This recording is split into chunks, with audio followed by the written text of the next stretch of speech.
Growing up, most little girls that I knew had middle names that were pretty and easy to pronounce.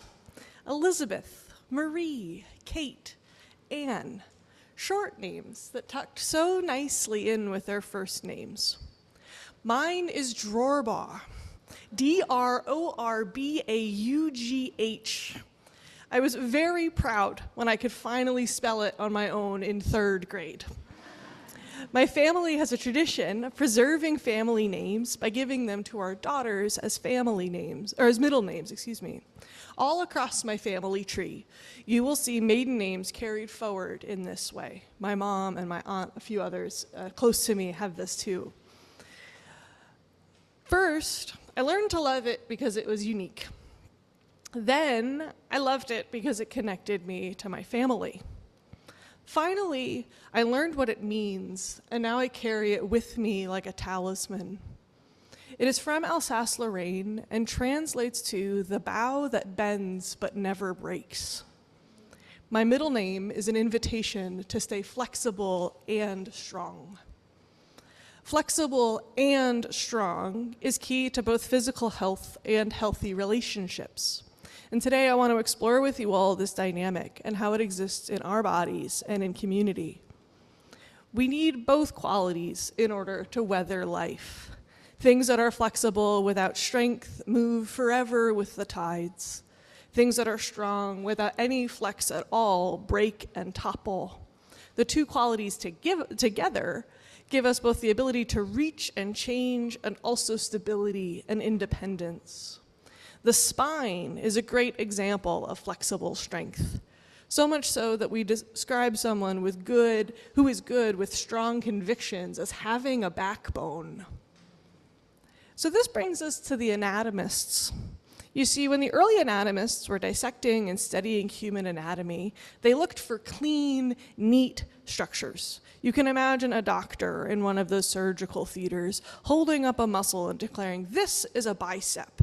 It has a distal bicep tendon at one end and a proximal bicep tendon at the other." To them, the muscles and the organs were the interesting parts. The rest of it was just flotsam and jetsam that could be cut through and discarded.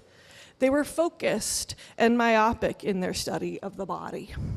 Each part was its very own. And this point of view extended into surgery too, causing great harm by cutting through and removing connective tissue that would later prove incredibly important to the patient's strength, function, and quality of life. Taking a very narrow view of a health problem and its solution instead of how the whole body is connected or what connects it. This has contributed to how a lot of Western medicine works today. We have specialists who dive deep and treat only their specific area of study, instead of considering the body as a system, as a whole. However, there's a lot of rapidly developing science that is questioning this piece-by-piece attitude. Many practitioners are realizing that we can do a lot of harm by hyper-focusing on one area of the body. And in doing so, there is more and more research into the tissues that connect and support our whole bodies. I'm happy to report that anatomists, surgeons, and many doctors have come to realize that the connective tissue, or the fascia, is absolutely critical to how our bodies move. To quote author Helle-Katrine Clevin, "Fascia is your body's unsung hero. For a long time, the fascia was believed to just be a filler in the body. But fortunately, in recent years, science has brought it more to the foreground. High-tech examination equipment, such as ultrasound and micro cameras, yield more and more astounding knowledge about its important functions in your body. Fascia is now classified as its own organ. This means if you separated out all of the other tissue of the body, the fascial tissue remains as the connected part. In other words, the fascia forms a suspense network that pervades the entire human and animal body. That's what the name implies. Fascia means bind or band, and binding together is exactly what this important organ does. We now understand that fascia does more than just hold things together. It is critical to how we feel and how we move. We used to think that fascia was just scaffolding. In 2007, Carla Stecco, an anatomy professor at the University of Padova, found that fascia is alive with nerve endings. Recent research suggests that there are 6 times more nerves in fascia than in muscles. Fascia is key to our proprioception, or how we feel where our body is in space and in relation to ourselves. To me, another interesting thing about fascia is how it ages and how it responds to trauma. As we age, fascia dries out and stiffens. This makes it less flexible, more inflamed, and more easily damaged. When we experience physical trauma, like injury or surgery, the fascia often responds by stiffening, thickening, or adhering to itself and other structures. This can cause pain, loss of range of motion, and additional injury. But all is not lost. We counteract this process by moving. When we move and stretch, the fascia lubricates itself, heals, and gains flexibility. This is actually how you know if something is a muscle injury or a fascia injury. If it's a fascia injury, it will feel better when you move, and if it's a muscle or a bone injury, it'll feel worse. So this isn't to say that you should leave the service today and go run a marathon. Fascia regains its elasticity through slow, careful, and repetitive movement. Heat and massage can also help fascia heal. The pressure and the movement has been shown to help fascia rehydrate and regain its glide against other fascia, muscles, and structures. In yoga, we think a lot about and we directly experience the interconnected web inside of our bodies. We can feel the fascia as we move, or feel it get stuck as we have returned to our practice once again. For me, the first time I felt this was when a teacher invited me to unclench my jaw during a class.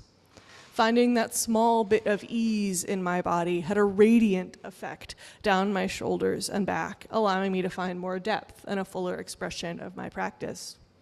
You see, there is connective tissue that goes from our jaw to our pelvic floors, and then from our pelvic floors all the way to the bottoms of our feet.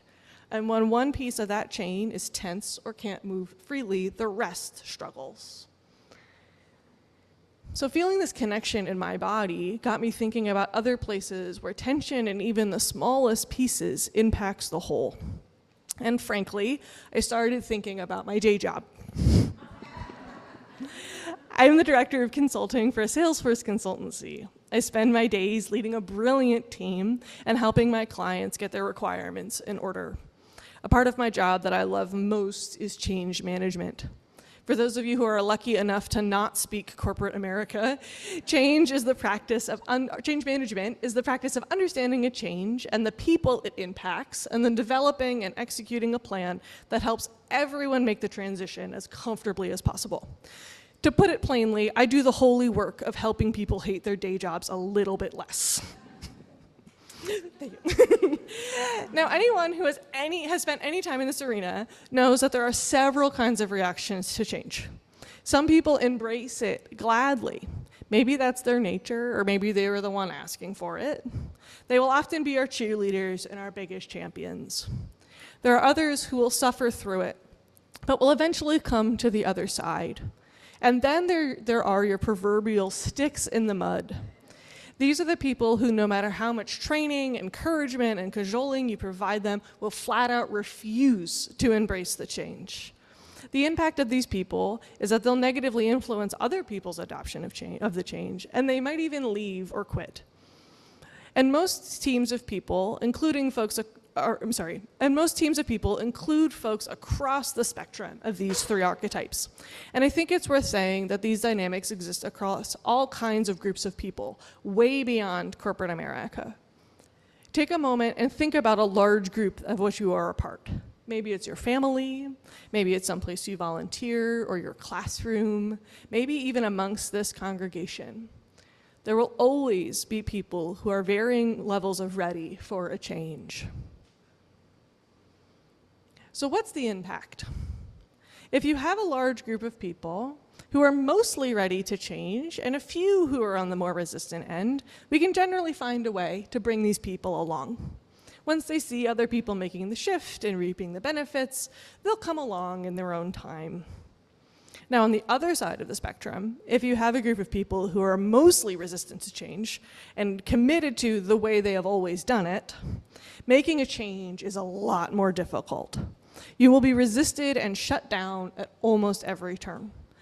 And it's worth saying that these reactions often come from a place of fear and anxiety. The unknown can be very, very scary.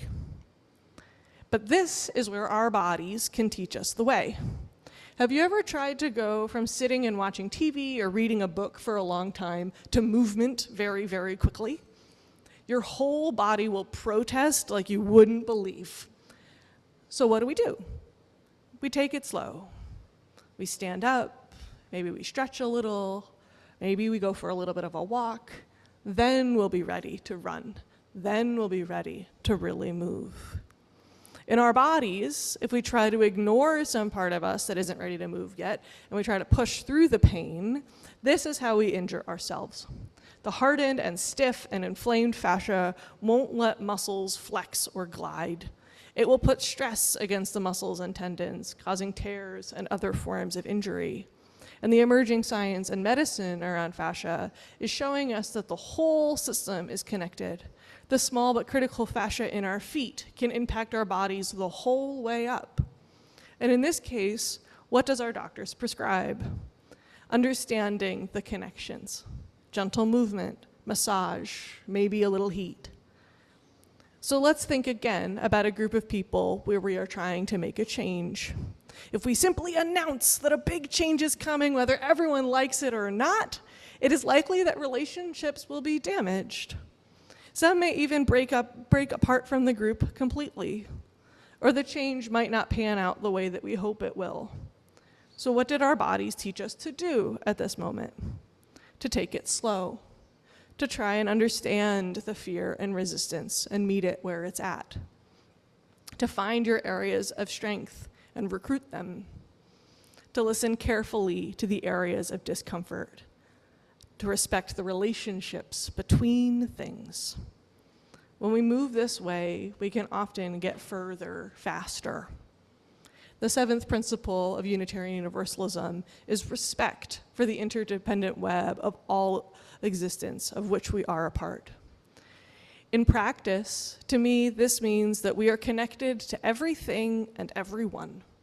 And when we seek to make change, it has ripples beyond our comprehension. This is not to say never make change. The principle isn't don't ever impact the interdependent web. It simply starts with respect. When we respect our bodies, the ones that got us to this day, the bodies that got us through the pandemic, maybe carried our children or cared for others. When we nurture our bodies into healing, we can find new strength. When we respect the communities that we are a part, and we seek to forge relationships and build understanding first. We find flexible strength when we stay curious in these ways. We are part of and made of a many tangled web that is beyond our understanding. Let us sit with it in awe and soften. Hi, I'm Reverend Hannah Capaldi. And I'm Reverend Abby Tennis. We are the ministers at the First Unitarian Church of Philadelphia, where our mission is to awaken love and justice in our lives and in the world. We're so grateful that you watched, and we hope that the sermon connected with your soul. We also want to invite you to join us for a live worship service every Sunday at 11 a.m. Eastern Time.